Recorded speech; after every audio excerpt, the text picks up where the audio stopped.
تو سوال یہ پیدا ہوتا ہے کہ اگر اللہ ہم سے محبت کرتے ہیں تو محبت کا نتیجہ تو یہ ہونا چاہیے کہ اللہ تعالیٰ ہم کو اور کھلاتے ہم کو بھوکا رہنے کے لیے کیوں کہا, ہم کو پیاسا رہنے کے لیے کیوں کہا, ہم کو نفسانی خواہشات سے رکنے کے لیے کیوں کہا.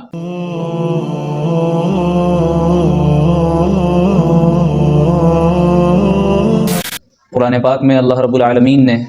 ہمارے سامنے جو رمضان کا مہینہ آنے والا ہے, بارہا یہ بات آتی ہے کہ یہ اگرچہ ہمارے سامنے 2 دن اور 3 دن کا فرق ہو, لیکن اس چیز کی گارنٹی کوئی انسان یا کوئی بھی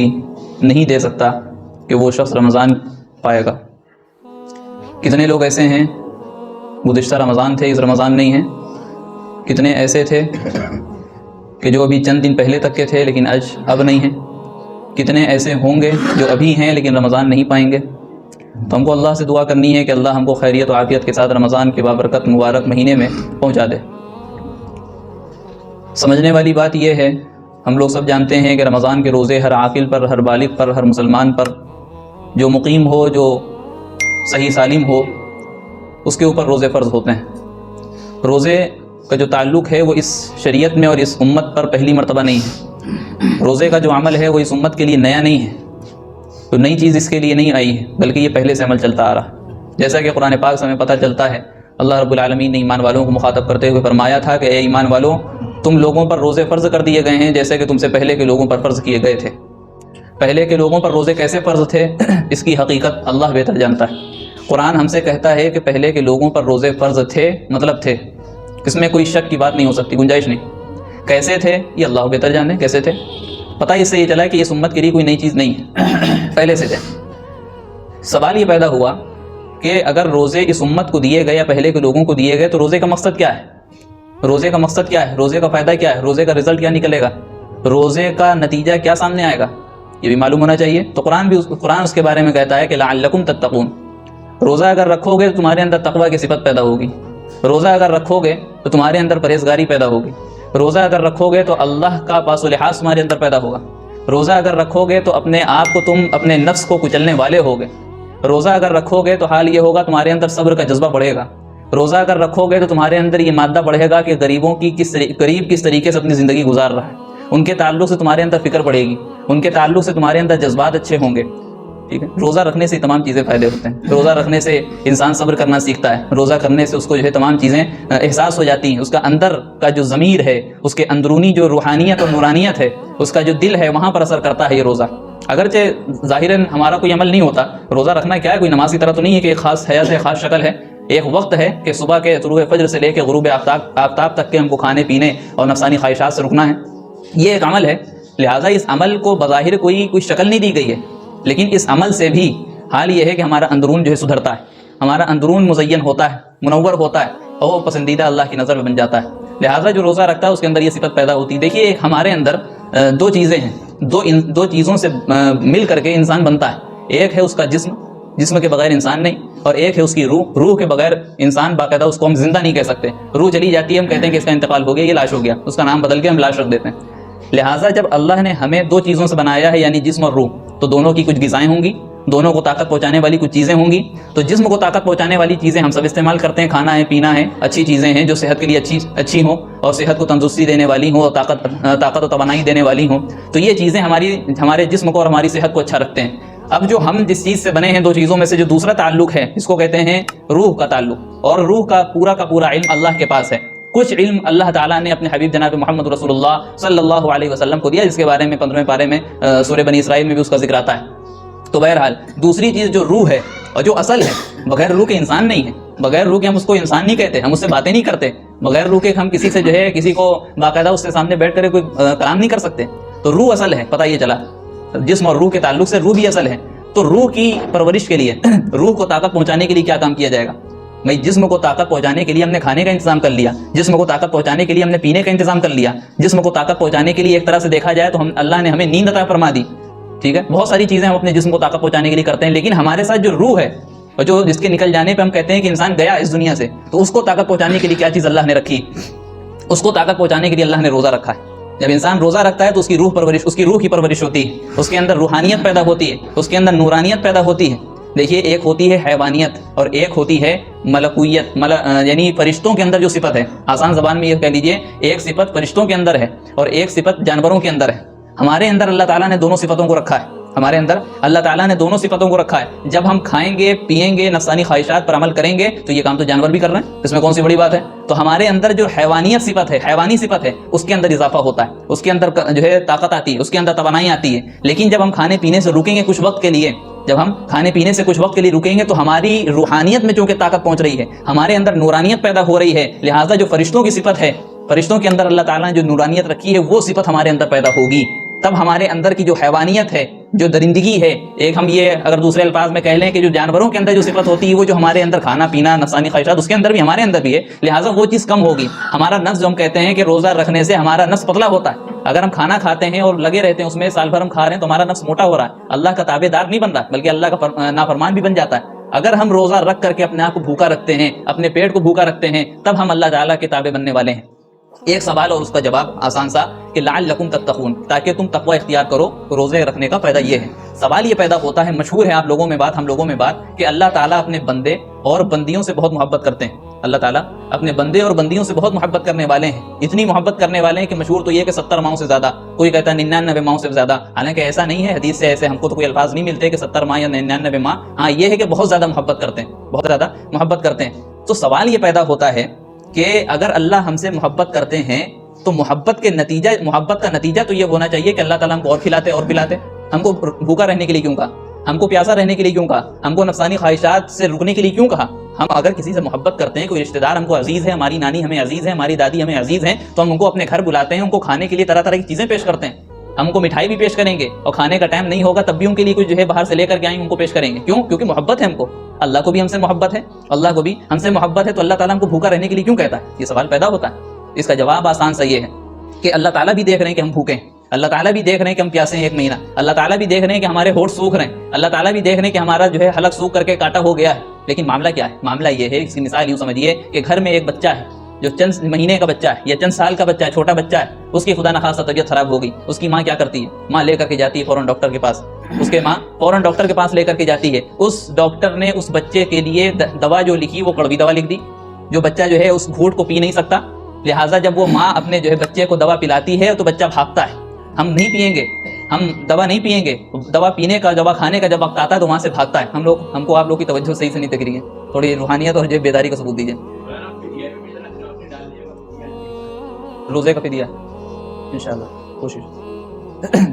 تو ماں جو ہے اپنے بچے کو وہ کڑوی دوا پلانے کے لیے کوشش کرتی ہے، لیکن بچہ بھاگتا ہے تو کیا ماں چھوڑ دیتی ہے؟ نہیں، ماں پکڑتی ہے، نہیں مانتا ہے، اس کے پیروں کو دباتی ہے، اس کے ہاتھوں پر اپنے ہاتھ کو رکھتی ہے اور زبردستی اس کو ہر طرف سے قید کر لیتی ہے، اس کو جکڑ لیتی ہے، بچہ رونے لگتا ہے، بچہ بلکنے لگتا ہے، بچہ تڑپنے لگتا ہے اور کہتا ہے ماں ہم کو چھوڑ دیجیے۔ وہ اپنی غلطیوں کا احساس کرنے لگتا ہے، ماں ہم غلطی نہیں کریں گے، ہم شیطانی نہیں کریں گے، یہ حالت ہوتی ہے، لیکن ماں کیا معاف کرتی ہے؟ ماں زبردستی اس کے منہ میں دوا ڈالتی ہے۔ تو کیا یہاں پہ یہ کہا جائے گا کہ ماں اپنے بچے سے محبت نہیں کرتی؟ کرتی ہے، تو پلا کیوں رہی ہے کڑوی دوا؟ پلا اس لیے رہی ہے کیونکہ ماں کو یہ تکلیف دکھ رہی ہے تھوڑی دیر کی، جو یہ کڑوی دوا پینے سے جو ہے چند سیکنڈ کی تکلیف ہے، لیکن ماں کی نظر اس تکلیف پر نہیں ہے، ماں کی نظر اس دوا کے پینے کے نتیجہ جو نکلنے والا، یعنی بچہ شفا یاب ہونے والا، اس کی طبیعت صحیح ہونے والی ہے، ماں کی نظر وہاں پر ہے کہ بچہ تھوڑی دیر کی تکلیف ہے، اگر اس کو برداشت کر لے گا تو اس کا نتیجہ بہت اچھا نکلنے والا ہے، اس کا رزلٹ بہت اچھا آنے والا ہے، یہ شفا یاب ہو جائے گا، اس کی تکلیف دور ہو جائے گی، اس کی طبیعت ٹھیک ہو جائے گی، لہٰذا ماں کی نظر کہاں ہے؟ نتیجے پر ہے۔ اسی طریقے سے اللہ نے ہم کو دیکھا، اللہ نے ہم کو حکم دیا روزہ رکھنے کا، اللہ نے ہمیں کھانے سے روکا، اللہ نے ہمیں پانی سے روکا، اللہ نے ہمیں نفسانی خواہشات سے روکا، لیکن اللہ کی نظر ہے ہم لوگوں پر کہ ہم بھوکے ہیں، ہم پیاسے ہیں، مرد حضرات باقاعدہ روزہ رکھ کر کے کمانے جا رہے ہیں، تکلیفیں برداشت کر رہے ہیں، ہماری خواتین حضرات اپنے گھروں میں باقاعدہ روزے داروں کے لیے کھانا بنا رہی ہیں، افطاری کا انتظام کر رہی ہیں اور سحری کا انتظام کر رہی ہیں، سب کچھ کر رہی ہیں، ان کے حلق سوکھ رہا ہے، گھر میں ٹھنڈا پانی موجود ہے، کوئی دیکھنے والا نہیں ہے، اور تمام تکلیفیں اللہ دیکھ رہا ہے، تو اللہ تعالیٰ منع کیوں نہیں کرتا؟ اس لیے منع نہیں کرتا کہ اللہ کی نظر جو ہے وہ روزہ رکھنے کے بعد جو نتیجہ نکلنے والا ہے، رزلٹ آنے والا ہے، اللہ کی نظر وہاں پر ہے۔ اللہ کی نظر اس چھوٹی سی تکلیف پر نہیں ہے، بھائی ہم 30 دن روزہ رکھ لیں، ہم کو جو تکلیف ہوگی، ہم نے پچھلے سال روزے رکھے، ہم میں سے بہت سے لوگ ایسے ہوں گے جو روزہ رکھ کر کے کسی سفر میں گئے ہوں گے، روزہ رکھ کر کے اپنے کام اپنی سائٹ پر گئے ہوں گے، تو وہاں ان کے جو ہے حلق سوکھ رہا ہوگا، ان کو سخت تکلیف ہو رہی ہوگی۔ کیا ہم میں سے ابھی کوئی ہے کہ جو پچھلے رمضان کے روزے کی تکلیف ابھی بھی احساس کر رہا ہو؟ اس تکلیف کو کوئی احساس نہیں ہے، کیونکہ وہ تکلیف تو ختم ہو گئی، لیکن اس تکلیف کا جو ثواب ملا الحمدللہ ابھی بھی انشاءاللہ باقی ہوگا، اور ہم کو یہ ثواب قبر میں لے کر کے جائے گا، اور یہ قبر سے لے کر کے ہم کو انشاءاللہ جنت میں داخل کرے گا۔ یہی حال ہمارا ہے کہ اگر ہم تھوڑی سی تکلیف برداشت کرتے ہیں، اللہ تعالیٰ دیکھنے کی تکلیف ہے لیکن اللہ کی نظر تکلیف پہ نہیں ہے، بلکہ اس تکلیف کے نتیجے میں جو ہم کو نتیجہ ملنے والا ہے تقویٰ کا، لعلکم تتقون، تاکہ تمہارے اندر تقویٰ کی صفت پیدا ہو جائے، تم پرہیزگار بن جاؤ، تمہارے اندر اللہ کا خوف پیدا ہو جائے، تمہارے اندر یہ احساس پیدا ہو جائے ہر کام کے کرنے سے پہلے کہ اللہ ہمیں دیکھ رہا ہے۔ یہ تقوی کا، یہ روزے کا باقاعدہ رزلٹ ہے جس پر اللہ کی نظر ہوتی ہے۔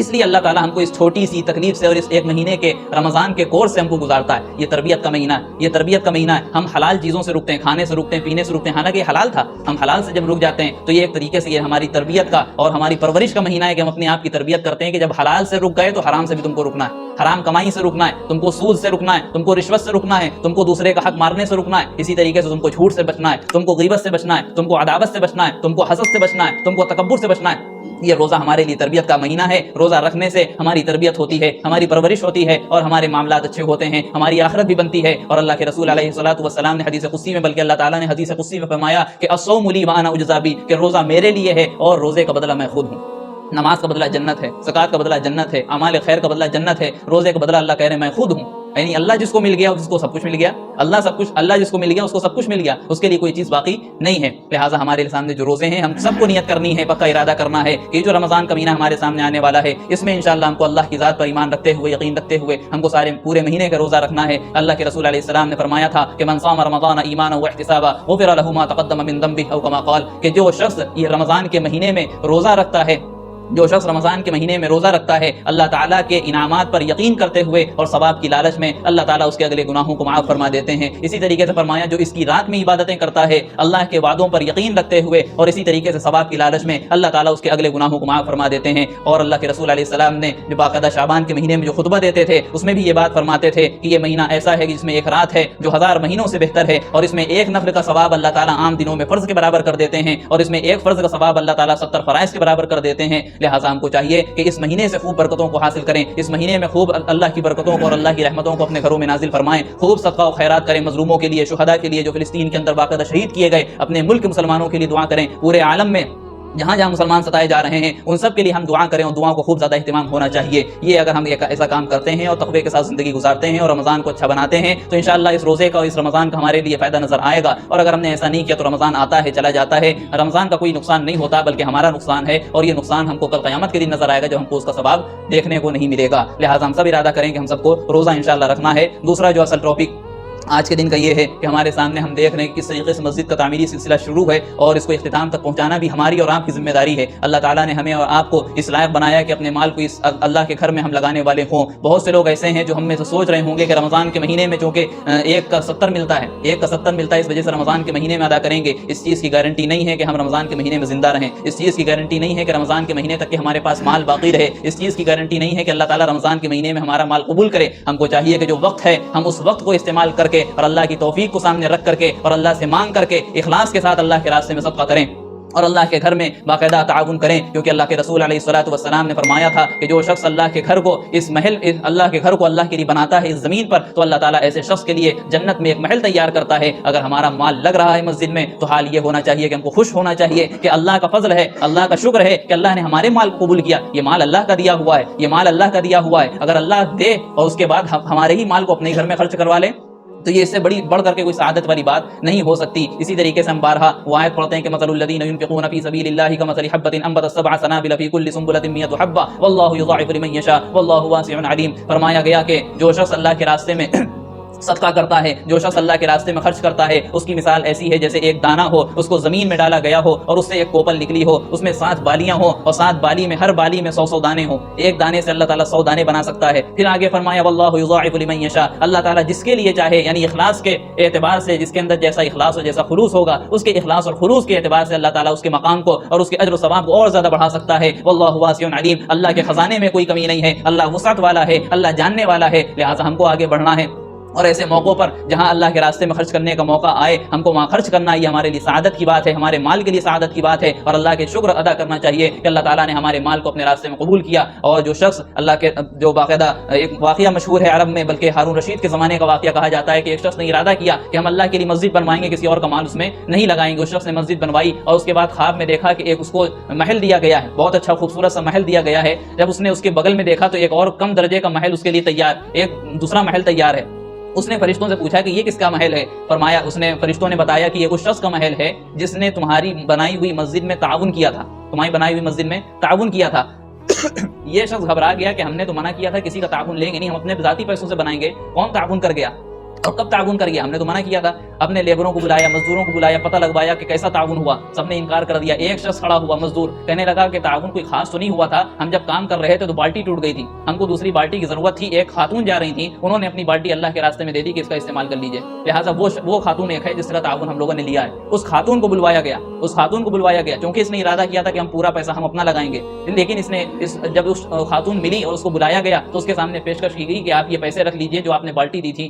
جو آپ نے بالٹی اللہ کے راستے میں دی تھی، آپ اس کے پیسے لے لیجیے۔ اس نے منع کر دیا، پیسے بڑھائے گئے، منع کر دیا، بڑھائے گئے، لاکھوں روپے تک کے بڑھائے گئے، ریال تک کے بڑھائے گئے۔ اس عورت نے منع کر دیا اور آخر میں کہتی ہے کہ ایک نوجوان اپنے وقت کو برباد نہ کرو، کیونکہ جو محل تم نے خواب میں دیکھا تھا اللہ نے ہمیں بھی خواب میں دکھا دیا۔ یہ ہے اللہ کے راستے میں خرچ کرنے کی فضیلت، یہ ہے اللہ کے راستے میں خرچ کرنے کی فضیلت۔ کل ہم کو قیامت کے دن پتہ چلے گا کہ کیا ہمارے لیے باقاعدہ مال تیار ہے، جب ایک کا 700 گنا بڑھ کر کے انشاءاللہ اللہ کے یہاں سے ملے گا۔ ہم سب ارادہ کریں، بلکہ ابھی کھڑے ہو کر کے نام دکھائیں کہ کون لوگ باقاعدہ اللہ کے راستے میں دینا چاہتے ہیں۔ ابھی بہت زیادہ کام، بلکہ یہ کہا جائے کہ کام تو کھڑکیوں کا ہے، جو یہ سامنے کھڑکی ہے یا اوپر 3 کھڑکیاں لگنی ہیں، اس میں اچھی خاصی رقم لگنی ہے، جو آپ لوگوں کے تعاون سے انشاءاللہ پوری ہوگی۔ آج ہم حضرات صحابہ کرام رضی اللہ عنہم اجمعین کو ماننے والے ہیں، حضرت عثمان غنی رضی اللہ عنہ کو اپنے آنکھوں کا تارا کہتے ہیں، اپنے سر کا تاج کہتے ہیں۔ حال یہ ہے کہ وہ اپنے آگے بڑھ کر کے اللہ کے راستے میں خرچ کرتے تھے۔ حضرت عبد الرحمن ابن عوف رضی اللہ عنہ جیسا مالدار شخص کوئی صحابی رسول میں جو ہے نہیں ملتا ہے، بلکہ ان کے ثانی غالباً نہیں ملتا ہے۔ ایسے شخص جو اللہ کے راستے میں دیا کرتے تھے۔ حضرت ابو بکر صدیق رضی اللہ عنہ سے ہمارا تعلق ہے، ہمارا عقیدہ ہے، ہماری محبت ہے۔ ان کا حال یہ ہے کہ اپنے گھر کا سارا سامان دے دیتے تھے۔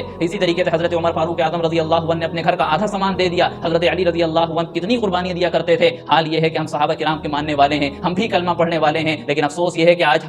کلمہ پڑھنے والے ابو بکر باقی نہیں رہے، کلمہ پڑھنے والے حضرت عمر باقی نہیں رہے، کلمہ پڑھنے والے حضرت عثمان غنی رضی اللہ عنہ جیسا سخی باقی نہیں رہا۔ حال یہ ہے کہ آج کلمہ پڑھنے والے حضرت عبد الرحمن ابن عوف رضی اللہ عنہ جیسے ایک صاحب ایمان شخص باقی نہیں رہا۔ اگر آج ہم کھڑے ہو کر کے آگے بڑھتے ہیں اور اللہ کے راستے میں انشاءاللہ دیتے ہیں تو ہمارے لیے فائدہ مند ہوگا۔ تعداد جو رقم کی ہے وہ تقریباً 40 سے 50 ہزار کی تعداد ہے، لہٰذا اگر ڈائریکٹ اس کو کسی ایک کے ذمے دے دیا جائے گا ظاہر ہے کہ بہت بڑی رقم ہے، لیکن ہم میں سے اگر ہر شخص یہ ارادہ کر لے یا کم سے کم 25 لوگ کھڑے ہو کر کے اس چیز کا ارادہ کر لیں کہ ہم 2000 کا انتظام کر کے دیں گے، صرف 2000 کا، ہمارے لیے شاید مشکل کی بات نہ ہو۔ ہم اپنے پاس سے دے سکتے ہیں، اپنے پاس سے دے دیں، ہم کسی سے بات کر کے انتظام کر کے دے سکتے ہیں، وہ انتظام کر کے دے دیں۔ لہٰذا اگر یہ 25 لوگ 2-2000 کا انتظام کر کے دے دیتے ہیں تو ہمارا خیال یہ ہے کہ انشاءاللہ رقم پوری ہو جائے گی اور کام پورا ہو جائے گا مسجد کا جو رکا ہوا ہے۔ تو اگر آپ لوگ ارادہ کرتے ہیں نام فوراً لکھو، اگر آپ لوگ ارادہ کرتے ہیں آگے بڑھ کر کے اس میں نام لکھو۔ 2 نام آئے تھے۔ ویڈیو اگر اچھی لگی ہو تو لائک کریں، شیئر کریں اور چینل کو سبسکرائب کرنا نہ بھولیں، اور ساتھ ہی ساتھ بیل آئیکن کو پریس کریں تاکہ نئی ویڈیو کی نوٹیفیکیشن آپ کو ملتی رہے۔